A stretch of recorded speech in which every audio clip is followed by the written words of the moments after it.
In this video, I will be teaching you how to use Character AI on your cell phone device. It is actually pretty easy.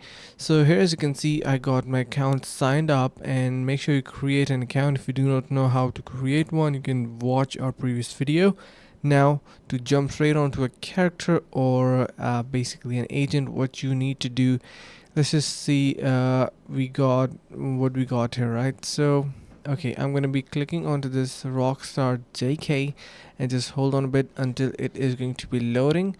So you can see Jungkook is basically a Korean celebrity based character that it is designed. So hold on a bit and you can see we got that. Now to use it, you can simply type in here message, hey sup, and simply hit enter and it is sent. It is going to be loading and you can see now it is basically responding. If you want to call the character, you can simply click onto this call option, and that's how you can enjoy your chats. I hope this helps, and if it was helpful, make sure to subscribe.